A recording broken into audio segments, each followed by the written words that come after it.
Dans la première partie de l'extraordinaire épopée de Soundiata Keïta, nous vous racontions les premiers instants de la vie du fondateur de l'Empire du Mali.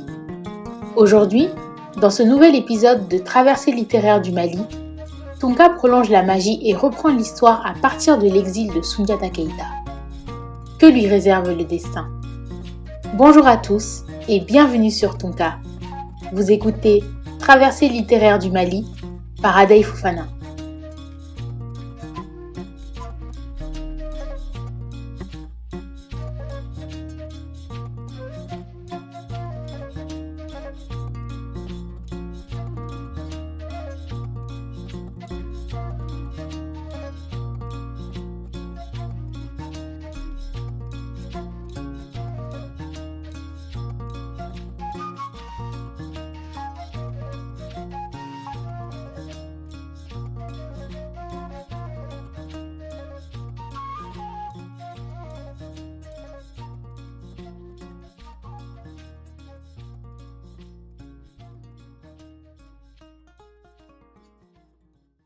Sept ans sont passés.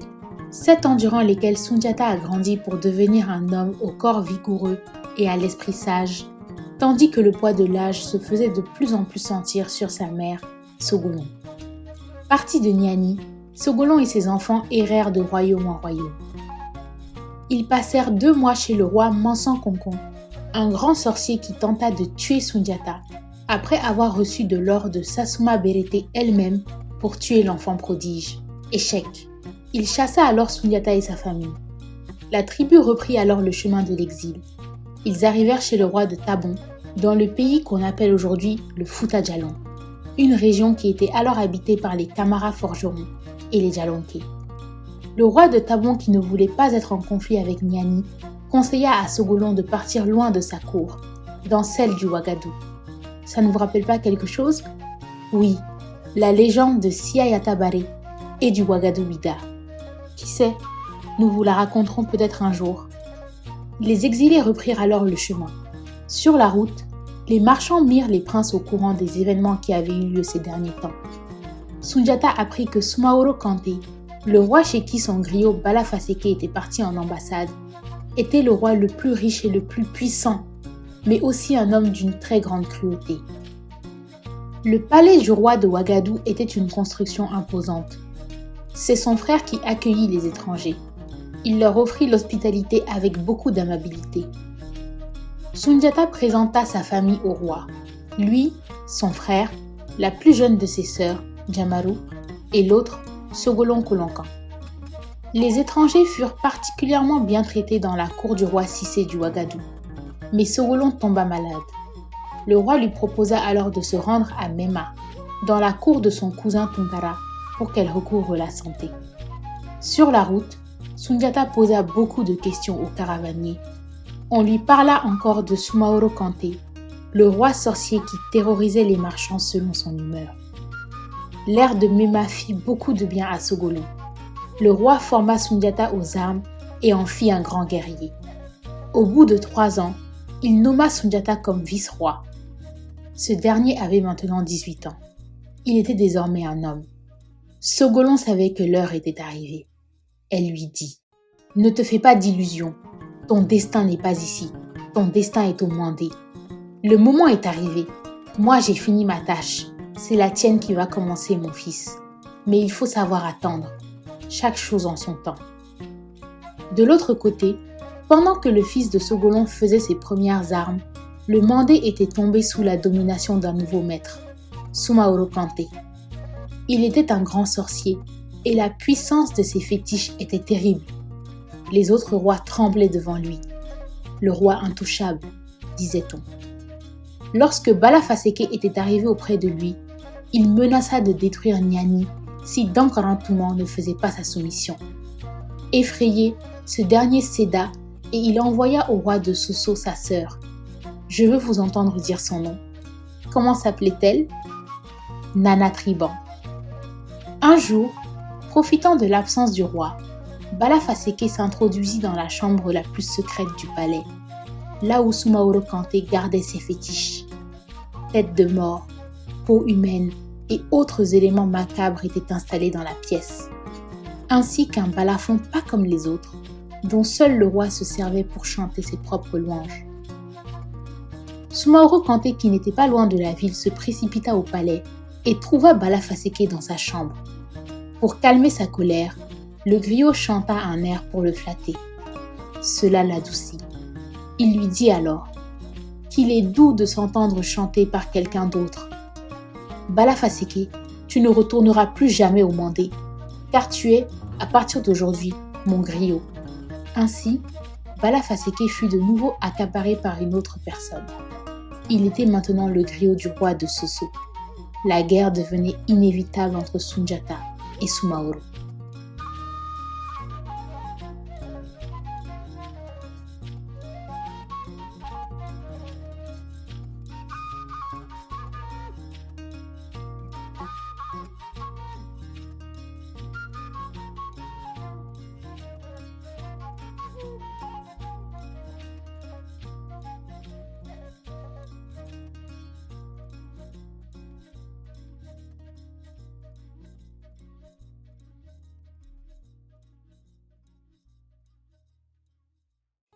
Soso, la ville forte, était le rempart des fétiches contre la parole d'Allah. Pendant longtemps, Sumaoro a défié le monde entier. Il était un génie du mal et sa puissance servait à verser le sang. Il châtiait toutes les villes révoltées du Mandé. Les rancœurs contre lui s'étaient accumulées dans les poitrines. Il réduisit Nyani en cendres, alors que Dankarantouma s'était enfui. Il se proclama alors roi du Mandé, mais il n'eut pas la reconnaissance de la population. On consulta les devins. Ces derniers étaient formels. Seul l'héritier légitime du trône sauverait le Mandé. C'est alors que les anciens de la cour de Nyani se souvinrent du fils de Sogolon, si méprisé à l'époque. Ah l'homme, un être à la mémoire bien courte. Où trouver Sundiata? Il était parti depuis 7 ans avec sa mère. Personne ne savait où il était. On constitua alors une équipe pour aller le chercher. À Mema, Sundiata apprit la fuite de son frère et l'invasion du Mandé par Sumaoro Kanté. Un jour, alors que Sogolon Kolankan, sa sœur, alla au marché, elle trouva une dame qui vendait des feuilles de baobab. Elle venait du Mandé. Elle demanda à la princesse si sa mère était disposée à les recevoir aujourd'hui. Cette dernière lui dit que oui et les conduisit chez Sogolon. Cette dernière reconnut les 5 accompagnants de sa fille, 4 hommes et une femme, des notables de la cour de son mari. C'est Mandjan Berete, le frère de Sassouma, qui prit la parole. Il informa Sundiata et les autres sur la situation au Mandé et lui dit que l'heure était arrivée pour lui de terrasser Sumaoro Kanté. Sundiata devait maintenant prendre congé auprès du roi. L'heure était arrivée. Le lendemain, Sogolon, qui était déjà affaibli, rendit l'âme. Lorsque Sundiata fit part de ses intentions au roi, ce dernier se mit en colère. Comment Sundiata pouvait-il le quitter? Dans un premier temps, il refusa que Sundiata enterre sa mère dans son royaume. Il devait payer le prix de la terre pour pouvoir le faire, ou rien. Sundiata lui apporta un panier rempli de débris de poterie, de plumes de pintade, de plumes de perdreau et de morceaux de paille. Un vieil arabe, conseiller du roi, lui dit « Roi, donne à ce jeune homme la terre où doit reposer sa mère. Ce qu'il t'apporte a une signification. Si tu refuses la terre, il te fera la guerre. Ses pots cassés et ses pailles signifient qu'il détruira ta ville. On ne la reconnaîtra qu'aux débris de pots cassés. Il en fera des ruines où perdreau et pintade viendront s'ébrouer. Donne-lui la terre, car s'il reconquiert son royaume, il te ménagera. Ta famille et la sienne seront à jamais des alliés. » Le roi comprit et donna la terre. Sundiata enterra sa mère avec tous les honneurs. Il partit avec la moitié de l'armée du roi de Mema. Le roi du Ouagadou lui donna aussi la moitié de sa cavalerie. Il se dirigea vers le sud en contournant le royaume de Sumaoro Kanté. Ce dernier apprit que Sundiata était en route et les devins lui dirent de prévenir le mal et d'attaquer son ennemi. Mais le roi de Soso était occupé à affronter son neveu, Fakoli, le révolté.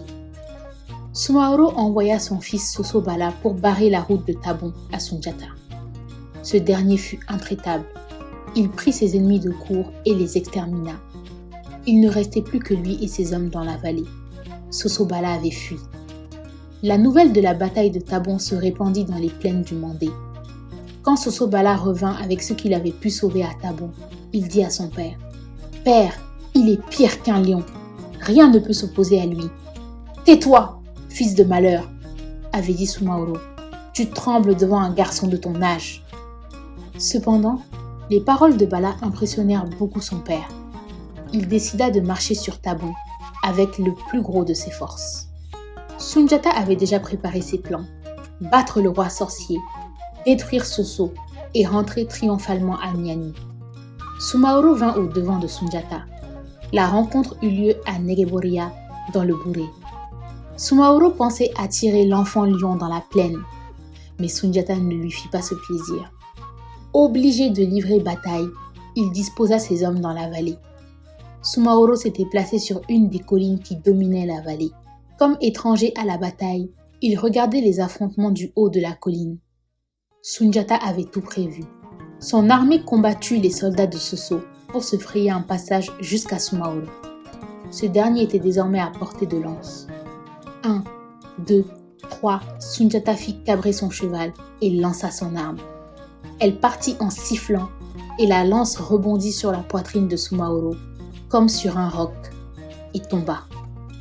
Sans effet. Sumaoro saisit la flèche et la lui montra, l'air de lui dire « Il t'en faudra plus que ça. Je suis invulnérable. » Furieux, Sundiata arracha sa lance et fonça sur Sumaoro, mais ce dernier avait disparu. Mandebori lui fit alors signe de regarder la colline.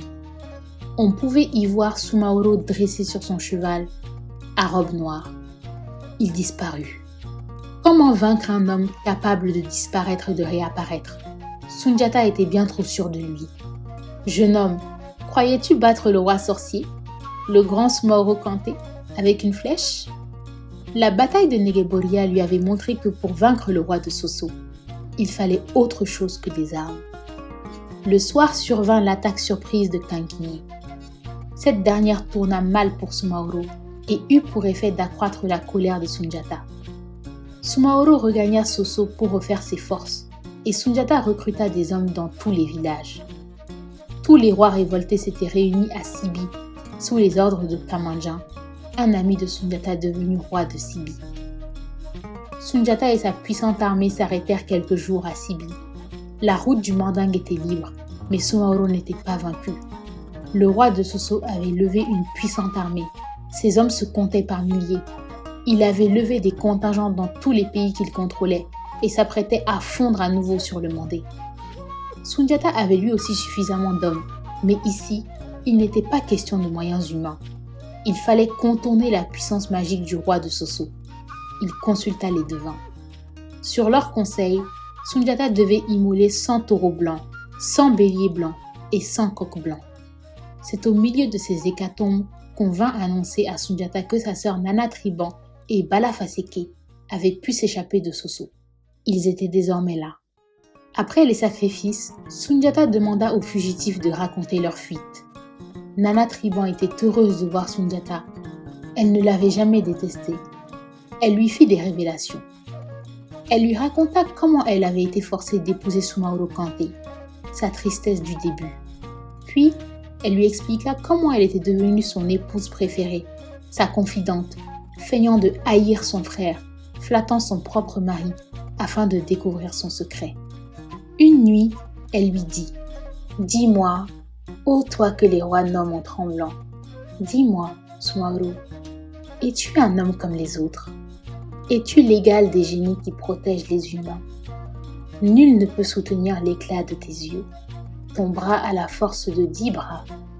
Dis-moi, ô toi, roi des Soso, dis-moi, quel génie te protège, afin que je l'adore moi aussi. » C'est ainsi que le roi de Soso l'introduisit dans sa chambre magique et lui confia tout. Elle témoigna davantage sa confiance à son mari. En accord avec Bala Faseke, elle prépara sa fuite. Voici comment ils s'échappèrent. On apprit à Sundiata que Sumaoro avançait le long du fleuve et voulait lui barrer la route du Mandé. Après que Bala Faseke ait motivé les troupes, ils quittèrent Sibi. Sundiata vint établir son camp à Dayala, dans la vallée du Djoliba. C'était lui maintenant qui barrait la route du sud à Soumaoro Kanté. La déclaration de guerre qui jusqu'ici n'avait pas eu lieu se fit par l'intermédiaire des deux hiboux, celui de Soumaoro et celui de Sundiata. Entre-temps, Fakoli, le neveu de Soumaoro, se rangea du côté de Sundiata, toujours en colère contre son oncle qui lui avait volé sa femme, Keleya. La veille du combat, Nana Triban dit à Sundiata: « Frère, Soumaoro sait maintenant que je me suis enfui de Soso. Tâche de l'approcher, car il te fuira tout au long de la bataille. » Ces paroles de Nana Triban laissèrent Sundiata inquiet, mais Bala Faseke, qui venait de rentrer sous la tente, dit à Sundiata que le devin avait vu en songe la fin de Soumaoro. Lorsque le soleil se leva, les troupes de Sundiata se déployèrent en travers de la plaine depuis le fleuve. On remarquait de loin Soumaoro à sa haute coiffure. Les troupes se mirent en marche et une lutte à mort s'engagea. Mandebori vient annoncer à Sundiata que Fakoli se battait contre son oncle, bien décidé à le châtier, et qu'ils étaient accablés par le nombre des combattants du roi de Soso. Sundiata, rouge de colère, dirigea sa cavalerie vers le lieu de bataille. Le fils de Sogolon cherchait le roi sorcier, mais ce dernier ne cessait de se replier loin derrière ses hommes. Pourquoi fuyait-il le contact? Sundiata le suivait des yeux. Il s'arrêta et tendit son arc. La flèche partit et toucha Soumaoro à l'épaule. L'ergot de coq ne fit que l'égratigner, mais l'effet fut immédiat et Soumaoro sentit ses forces l'abandonner. Ses regards rencontrèrent ceux de Sundiata, tremblant maintenant comme un homme saisi par la fièvre.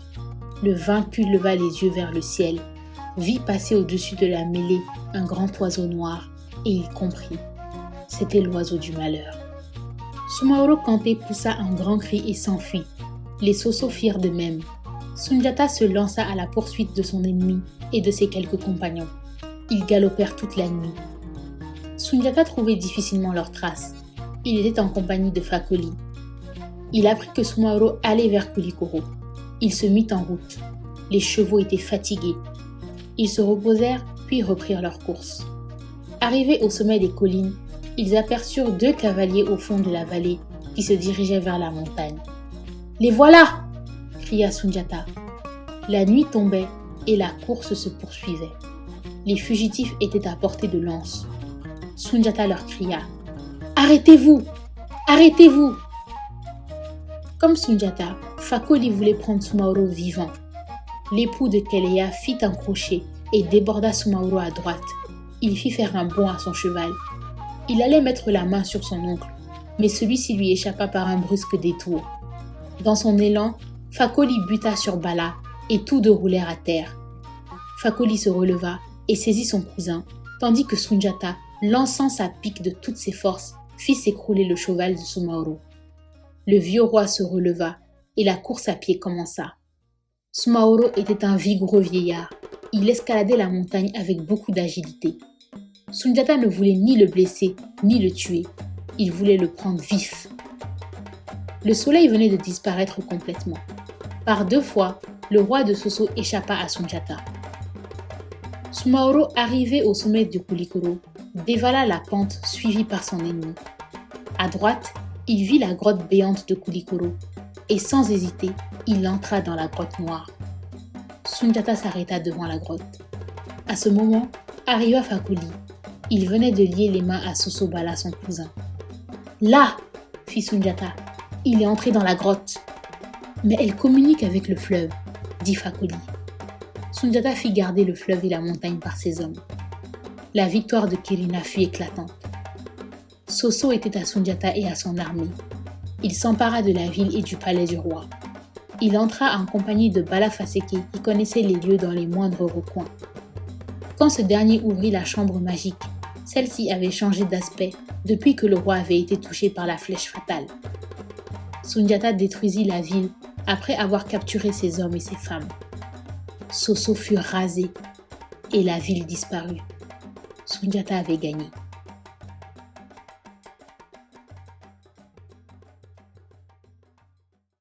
Dans la suite du livre de Djibril Tamsir Niane, le griot conte la suite de l'histoire, après la victoire de Kirina, qui mit fin au règne de Soumaoro Kanté. De Kurukan Fuga, plaine qui donnera son nom à la fameuse charte du Mandé, à Niani, dont Sundiata avait fait la capitale de son empire, le griot raconte la fin de l'épopée de l'enfant buffle, fondateur de l'empire du Mali, celui qui apporta la paix et la prospérité dans les villages. Comme nous, vous vous demandez certainement ce qu'est devenu Soumaoro Kanté. Est-il mort? Dieu seul le sait. Après avoir disparu dans la grotte, à Koulikoro, plus personne n'eut de nouvelles de lui. Qui sait, peut-être erre-t-il toujours dans les différentes régions de notre vaste Mali, à la découverte du Mali d'aujourd'hui. À l'issue de cette légende, quel regard portez-vous sur le personnage du roi de Soso? Chez Tonka, nous aimons les légendes, mais nous aimons aussi les remettre en question. Roi sorcier, sanguinaire, perdant de la bataille de Kirina, n'y a-t-il pas davantage à dire sur l'un des plus grands rois de l'histoire de l'Afrique? N'était-il que le personnage sombre et insensible que la légende décrit? Nous attendons vos impressions en commentaire. Un jour, peut-être, nous reviendrons sur l'histoire du grand Soumaoro Kanté, l'homme maléfique de l'épopée de Soundiata Keïta, dont l'histoire a peut-être dressé un tableau beaucoup trop sombre. Enfin, parce que Tonka adore se souvenir des oubliés de l'histoire, nous ne pouvions conclure ce podcast sans Nana Triban. Afin que son frère remporte la bataille, elle lui livre alors le secret de son mari. Une flèche de bois, armée d'un ergot de coq blanc, peut rendre mortel le roi des forgerons. Et oui, les amis, c'est là que votre esprit devrait se faire la réflexion, si ce n'était pas déjà le cas. Dans nos sociétés, il n'est pas d'usage de glorifier les femmes, de leur donner toute la place qu'elles méritent dans les affaires politiques. Nana Triban est restée dans l'ombre du destin de Soundiata Keïta, destin dont elle a pourtant permis la réalisation, en lui révélant un secret qu'elle était la seule et unique à connaître. Sans elle, serions-nous aujourd'hui en train de raconter l'histoire de l'enfant prodige? Pas si sûr. Ici s'achève l'extraordinaire épopée de Soundiata Keïta, partie 2. N'hésitez pas à vous abonner et à activer la petite cloche de notification pour ne rater aucun nouveau podcast. C'était Traversée littéraire du Mali par Adaï Fofana.